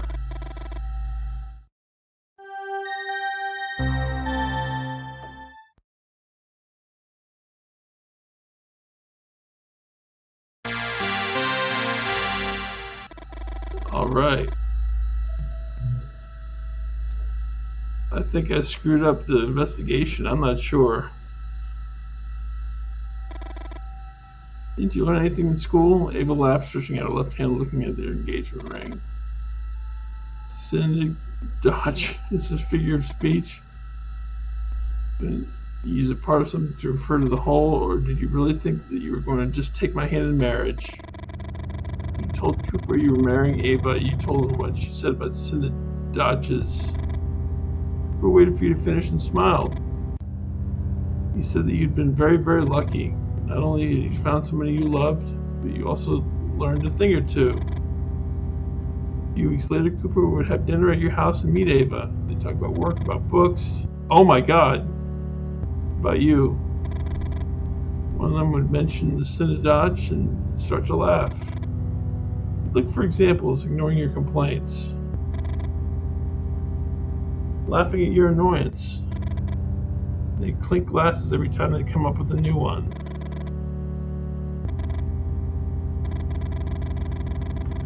Oh boy.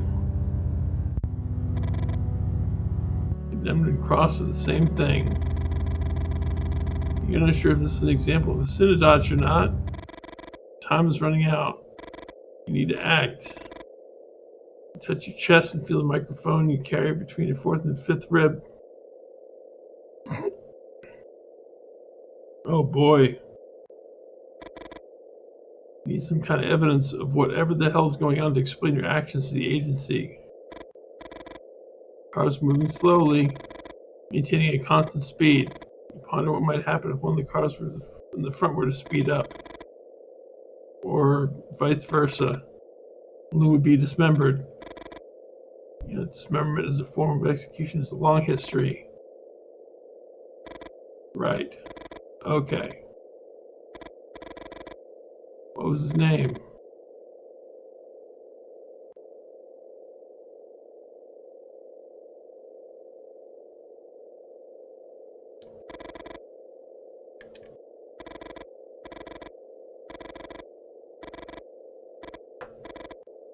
Keeping your brain busy in times of distress is the only way to keep from going crazy, Boulder. Well, there's a lot of information here.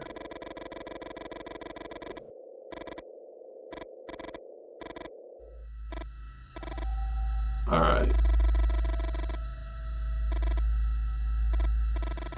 Holy shit. There's Monique.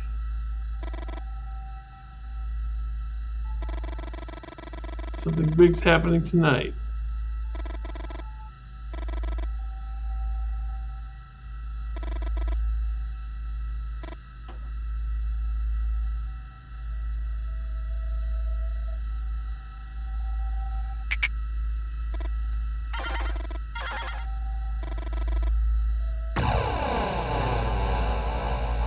Oh no!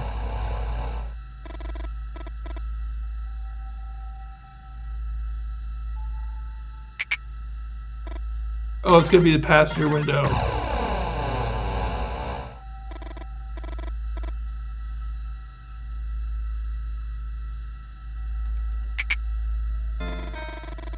You discard the bug without anyone noticing. Monique scans your car and finds nothing. She motions for you to park the car and you breathe a sigh of relief. You walk among the people without quite believing what you're seeing. Until now, everything Tony and the Bahnsen Knights have done seemed like some sort of fairground trick. A work of grandstanding showmanship, albeit heavily laced with religious overtones. But this? How far would Tony actually go? You know, Longinus? According to the Gospel of John, the Roman soldiers who crucified Jesus, they didn't break his legs as was customary to hasten the death of the crucified. You know why? Because they thought Jesus was already dead. But one of the Romans, identified in some texts as a centurion by the name of Longinus, he pierced him with the side of the spear. He confirmed that Jesus was dead.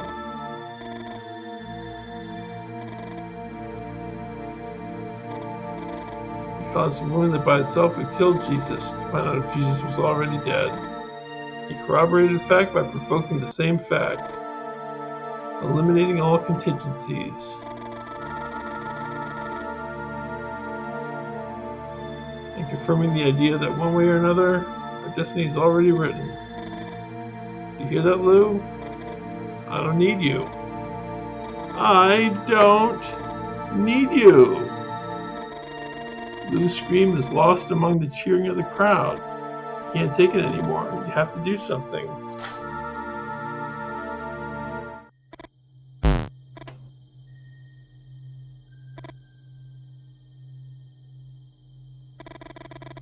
Get the son of a bitch.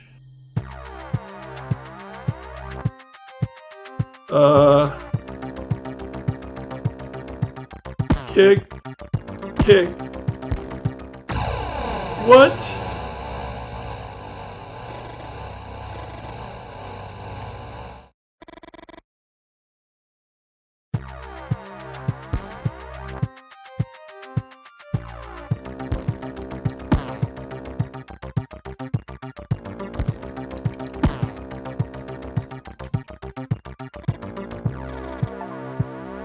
Kick some butts.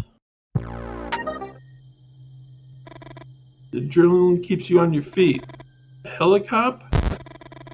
A blow to the back of your head prevents you from fully formulating the thought.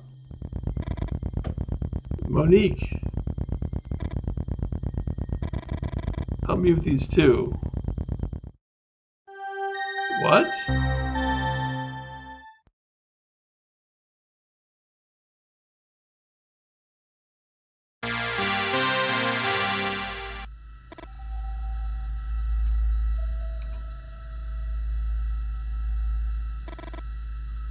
First thing you hear is the rushing of the air. The back of your head hurts. You try to sit up. Easy, you son of a bitch. Like a slap in the face, Tony's voice jolts you back to the present. You're in a helicopter. How much longer, Monique? Monique doesn't reply. The noise inside the helicopter is deafening. Monique, how much longer? 10 minutes to the nearest F5. You hear that, Boulder? In 10 minutes, you're going down in hell. I think this is the last chapter. Maybe. You fucked us, you piece of shit. I always suspected it. You showed up not long after the other traitor. Kupra, your attempts to mask your reaction to hearing that name are worthless. Tony knows. We're getting close. Hold on tight. Wanted a secret, Boulder? We fed Kupra to a tornado too. You feel fury gripping every muscle in your body. Tony stares into your eyes with an intensity you've rarely seen. And you want to hurt him.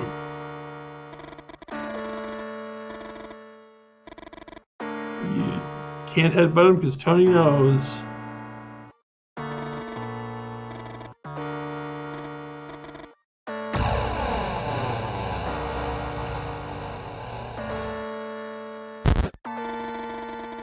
The kick catches him off guard.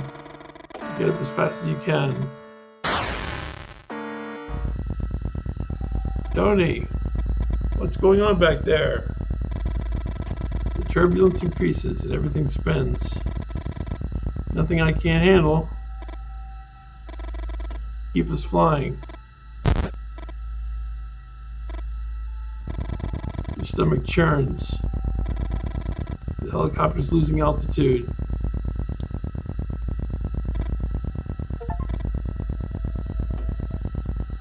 Big finale. Boulder. Everything flashes by in a second. Ava, Olivia, Kupra, the breakfast, the beers, the laughs, the cups of coffee, your daughter's drawings. Lou? It's over. The explosion is spectacular. The peace, difficult to describe, overwhelms you. You realize how much your body aches. I need to see my family, Lou. Stop being Boulder and just be me again.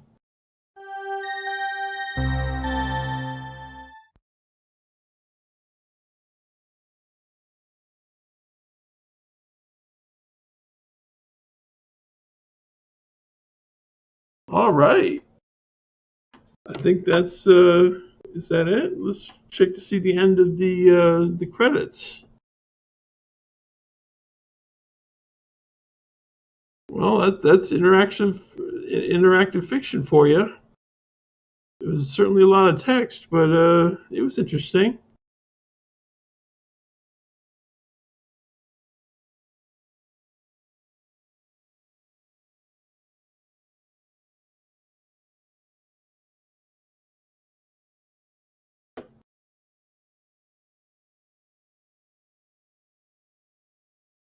Oh, ...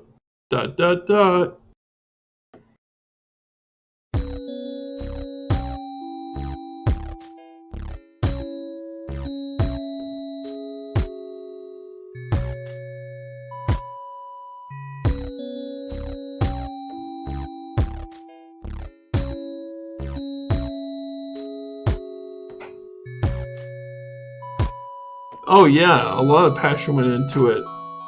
It's definitely a unique game. In fact, it's more like, I mean, it's classified as interactive fiction. And I would agree with that.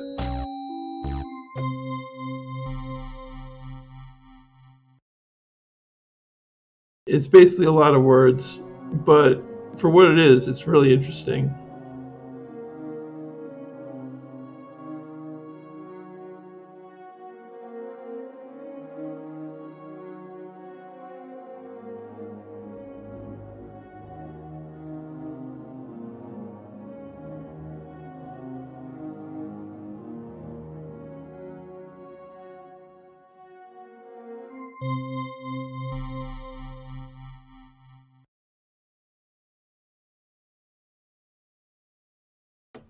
All right, let's check this the new stuff.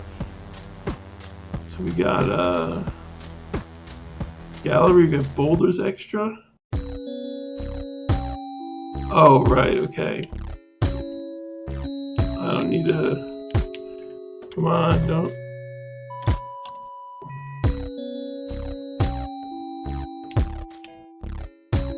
It won't even let me skip it.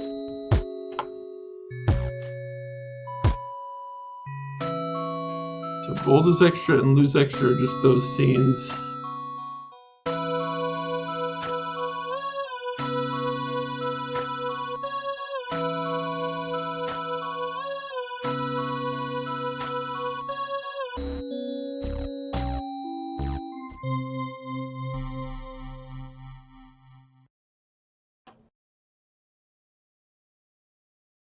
All right, well, thank you all for coming, and